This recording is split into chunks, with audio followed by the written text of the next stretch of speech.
I feel sorry to the fans because the fight is boring. The fight is boring. Like that's not the fans are expecting to us. Certain Terence Crawford in his brain is saying to himself, I can beat this dude. You know what I'm saying? If he actually goes through with it, he'll be 38 years of age next Sunday. Guy right now in the sport that's supposed to be the man, big bad wolf. You beat him, you the wolf. Now it's like, you know what I mean? Like, all right, well, so I'm gonna fight. You beat the shark, you beat the wolf. Manny Pacquiao didn't hold back when asked about Floyd Mayweather calling out Terence Crawford. Pacquiao laughed off the idea, saying fans deserve better than a glorified exhibition. In his view, the fight would be dull, lacking real stakes, and nothing like the battles that defined boxing's golden moments. He reminded everyone that Floyd has been retired for years and hasn't taken a serious fight in a long time, making the whole discussion feel pointless. The fight is boring. Like that's not the fans are expecting to us. I mean, as a fighter, if I'm a fan, of course I want to see a good fight, like changing fight, not a fashion show. Manny Pacquiao didn't hold back in his criticism of Floyd Mayweather. He said he almost feels pity for Floyd, claiming the retired champion's priorities now revolve around money, not boxing. According to Pacquiao, Mayweather's interest in a potential fight with Terence Crawford isn't about legacy or competition. It's about squeezing every last dollar out of exhibition spectacles. Pacquiao argued that this approach strips away the warrior spirit of boxing and turns it into nothing more than a business performance, where fighters walk in like celebrities on a runway instead of gladiators in the ring. Now, in the beginning of this conversation, you say, I don't like boastful people. How was it like fighting Mayweather then? Did he get on your nerves? Because I feel like he's a little bit more boastful than the people you might be wanting to hang out with. Yeah, he's boastful. I think his God is the material things, money, everything like that. I'm pity with him because I want to share the word of God in him if he believe God. Yeah, I've heard he's a generous man. I think he's done good things. I think, he kind of reminds me of like a lot of people are like this, by the way, including myself. I'm not just saying him. I'm including myself. The man who goes up to Jesus and says, what should I do to get into heaven? He says, sell all your belongings. And he walked away crying because he couldn't sell his belongings. Exactly. The announcement that Floyd Mayweather and Mike Tyson will meet in 2026 sent shockwaves through the boxing world. But analysts were quick to point out, this isn't about two fighters at their peak. It's an entertainment spectacle built for revenue. The fight is being marketed as a warm-up for Mayweather, ahead of a potential showdown with Terence Crawford later that same year. Observers agree that both events are designed for massive pay-per-view numbers, not legacy. Still, with Tyson's legendary aura and Mayweather's global brand, the matchup is guaranteed to dominate headlines and draw worldwide attention, no matter how little sporting significance it carries. Broadcast for Jake and Tyson and some people like the likes of Carl Froch viewed that as an endorsement. Like, look, man, I'm just working. It's a big opportunity to be on Netflix. I didn't put the fight together. I'm not paying these guys. So, let's chill out. But all right, I'm not going to poo-poo this. I just don't know what CSI is. And the way it was presented made me think that there was like a secondary press release to come, that they'll be involved in like some sort of like virtual boxing thing. Like, it just didn't seem real. You know why it didn't seem real? I'll tell you why. There's no date attached to it. There's no venue attached to it. Forget rules. Exhibition, not exhibition, weight. I mean, here's a guy who fought a heavyweight forget all that. These things can get figured out, the fine details. The fact that it was announced, why announce something with no date or location attached to it? What's the point? Unless you're just trying to get people excited and trying to get them, trying to get some investors or something like that. But maybe also testing the waters. If the response was overwhelmingly positive, maybe you go, okay, we move forward. If the response is muted or negative, maybe you go, okay, we're not going to actually do this. You lob it out there as a way to pull the public, and then make an adjustment. You don't think it happens? I do not think it happens. I just don't think there will be enough interest. I know they have huge name value. There's zero, after the last performance by Mike Tyson against Jake Paul, I don't think there's going to be interest in seeing Mike Tyson do that again. Terence Crawford has always spoken with deep respect for Manny Pacquiao. In interviews, he's highlighted that Pacquiao's career is truly one of a kind in boxing history. The Filipino legend captured world titles across multiple weight divisions, often stepping up against bigger opponents and still finding a way to win. Crawford pointed out that Pacquiao's achievements weren't just historic, they're almost impossible to replicate. Manny built his legacy in a unique era, taking on challenges that few fighters would even dare to accept.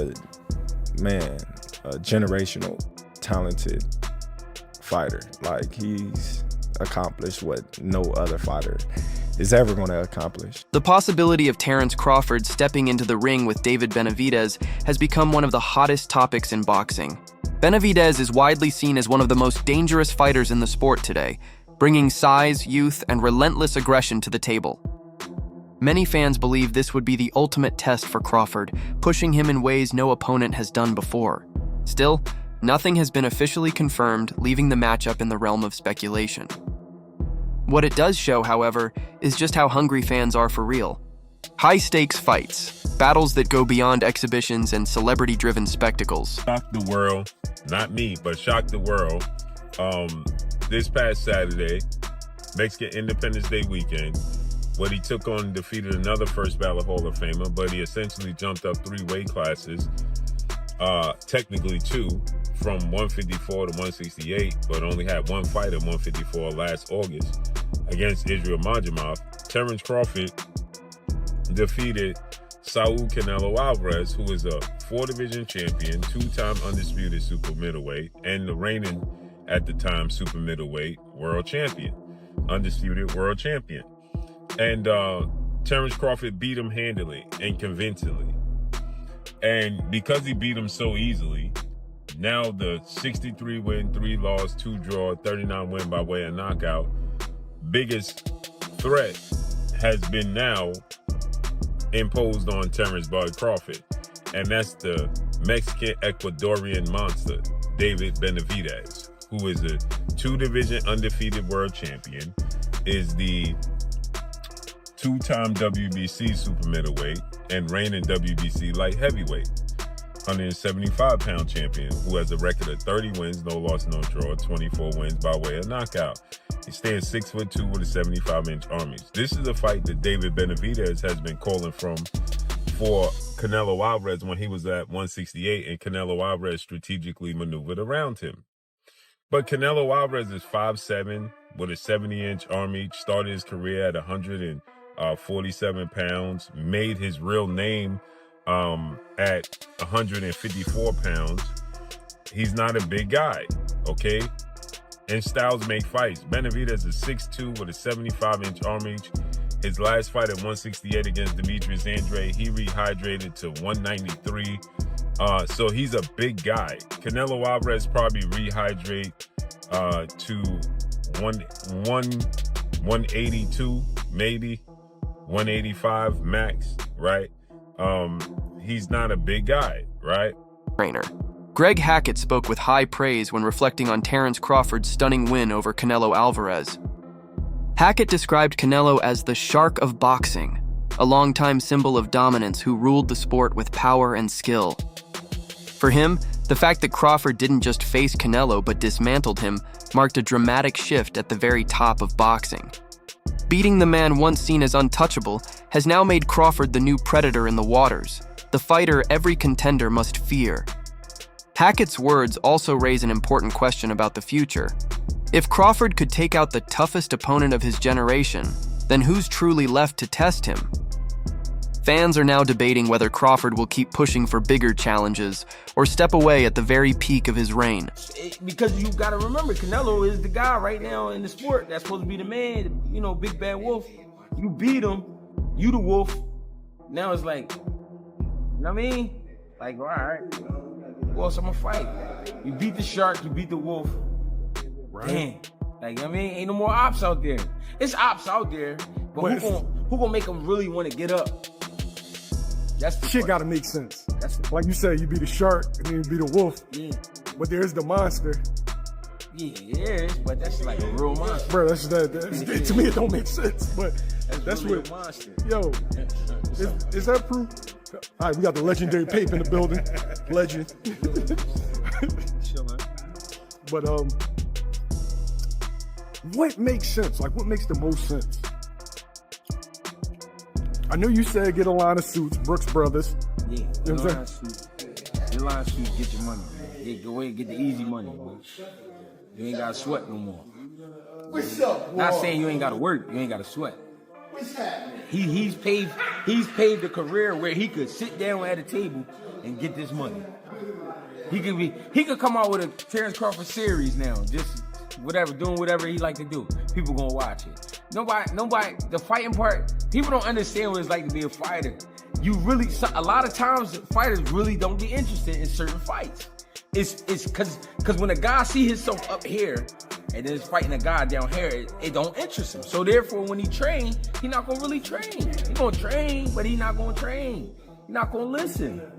He gonna feel like his coach taking it too serious, and he's like, man, this ain't even that. But your coach like, listen, you could get fucked up. I'm telling you. You don't want to listen. Then you go in there and fight that guy. Then you get I mean, I seen it happen. Analysts agree that Terence Crawford's dominant win over Canelo Alvarez was a career-defining moment that ended any serious debate about his place in boxing history. Before this, Crawford had already earned respect for dismantling Errol Spence in a one-sided performance that silenced critics questioning his level of opposition. But beating Canelo was different. Canelo had long been seen as one of boxing's pound-for-pound kings, a multi-division champion who consistently overcame bigger, stronger opponents. Crawford didn't just face that challenge, he dismantled it in a way few believed possible. The victory proved his greatness isn't tied to one weight class or one style of opponent. Instead, Crawford showcased adaptability, technical brilliance. But I think there was enough action, and I think Crawford displayed his skill enough, even to someone with not the most trained eye, that they know they saw a very high-level athlete perform something at a very high level last night. I think he gained the sports world's attention last night and respect. He already did after Spence, but it went to another level in this fight. And I think even the fight itself, like just from a median level, but then the moments where they were having these exchanges, like kind of late in the fight, then people were like, all right, it was good. Then like, okay, I saw somebody like they're squabbing, like they're this is a fight here. So I think it did. And Crawford closed the show. Yeah. In 10, 11, 12, he stood in there and landed some hard shots and rocked Canelo at the bell. He didn't. Well, James was talking about the great Floyd Mayweather. Floyd would go up on you 8-0 and then coast, and you might as well turn the fight off at midway through the ninth. Like, you know, he's not gonna. But Crawford didn't do that. But he wasn't up 8-0, to be fair to Floyd. But Floyd was when he fought Canelo, so he could do that. But Bud instead steps on the gas. Bud is a finisher. You know, he closes really strong. He closes really strong in every exchange. That's one of his gifts. He's the best counterpuncher of his era, one of the greatest counterpunchers that lived. But the great fighters, James would tell us about this. James and Mike McCallum put on fights that exemplify what I'm talking about: initiating and punctuating, being first, being last. That's one of the things that makes Crawford who he is. So, no, I think it was a good enough fight that it certainly didn't hurt boxing. Yeah, I think Sport of Boxing delivered last night. I mean, Crawford didn't deliver. Yeah, Manny, did. The debate between Terence Crawford and Floyd Mayweather has become one of the most compelling conversations in modern boxing. Many analysts argue that Mayweather's defensive genius, impeccable timing, and unmatched ring IQ would have given him the edge if the two had ever clashed in their primes. Floyd was a master at neutralizing opponents, dictating the pace, and forcing world-class challengers into uncomfortable positions. His perfect record stands as proof of his ability to adjust to any style. But others believe Crawford could have been Mayweather's toughest test. With his adaptability, punching power, and calm under pressure, Crawford brings weapons Floyd rarely faced. His ability to switch stances seamlessly and apply intelligent bursts of aggression makes him unpredictable and dangerous. Supporters argue that Crawford's finishing instinct might have forced Floyd into exchanges he usually avoided. Ultimately, this matchup highlights two different shades of greatness. Mayweather, defined by control, precision, and calculated dominance, and Crawford, fueled by versatility, aggression, and high-level adjustments.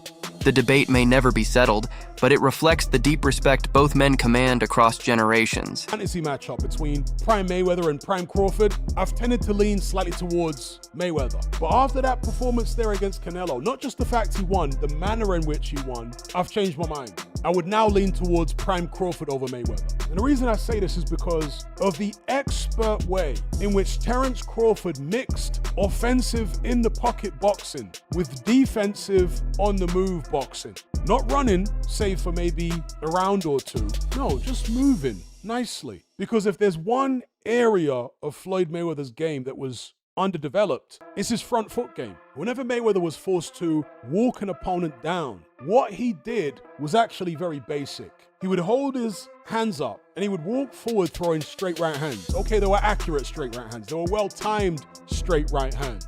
But there wasn't a whole heap of head movement. There wasn't a whole heap of creative or dynamic footwork, coming forward, walking somebody down. No, it was very, very basic stuff. And I don't think an approach that basic would have worked against, let's say, a Tommy Hearns, who was 6'1", 6'2", 78-inch reach, massive puncher, good hand speed. So I always thought that a prime Tommy Hearns would beat prime Mayweather, because I can't see Mayweather doing what Ray Leonard did, grabbing the bull by the horns and taking it to Tommy Hearns. Can't see him doing that, and if he did try and do it, he's gonna get clipped. Tommy Hearns hit so hard, that guard from Mayweather wouldn't be enough, in my opinion. And I never saw Mayweather on the front foot moving his head a lot. When he's in the middle of the ring or on the back foot, when he's being defensive, yeah, that's when he moves his head. The famous Philly shell defense, the shoulder roll and all that. But coming forward, no, it's a lot more basic. Go watch Mayweather's old fights, you'll see what I'm talking about. Whenever he's forced to come forward, it's basic stuff. And so, after watching Crawford's performance against Canelo, I got to thinking, you know what? Maybe Crawford employs similar tactics if he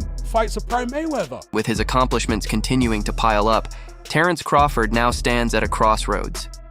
Fans are eager to see him take on new challenges, whether that means David Benavidez, Jermall Charlo, or another big-name contender.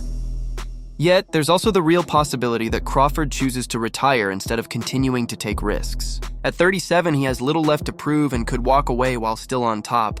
This uncertainty creates tension among fans who fear boxing may soon lose one of its few remaining active greats, right when the sport needs big fights the most. Turkey Al-Sheikh said, deliver the job to Terence Crawford. The fighters think showbiz. And Saturday, deliver the job. Y'all missed the most important part. It's when he said, don't retire. No retirement. This is what you guys are missing. Turkey Al-Sheikh was trying to say, return the favor. You must retire, yeah. But interrupted him by saying the job ain't done, which prompted Turkey Al-Sheikh to say, yeah, deliver the job. But that's not what he was on. He was on the first part, return the favor. But Turkey, in a second thought, he goes back to Bud and he says, and don't retire. No retirement. That's what Turkey meant when he was trying to say, return the favor. I did this for you, you got this big fight, but don't retire. Return the favor. UFC legend Daniel Cormier has become one of the latest voices to praise Terence Crawford while reacting to Ilia Topuria's surprising call-out. Known for his deep understanding of combat sports, Cormier acknowledged that Topuria is on a remarkable rise in MMA and carries the momentum of a future superstar. However, despite the buzz surrounding the young fighter, Cormier made it clear that his confidence still lies with Crawford, without hesitation. He emphasized that Crawford's resume and dominance have already proven why he deserves recognition as the greatest active fighter in the sport today. What makes Cormier's remarks especially significant is that they come from outside the boxing world, a testament to how Crawford's greatness transcends his own discipline and earns respect across all of combat sports. But I bet that Ilia Topuria could knock Terence Crawford out, no chance.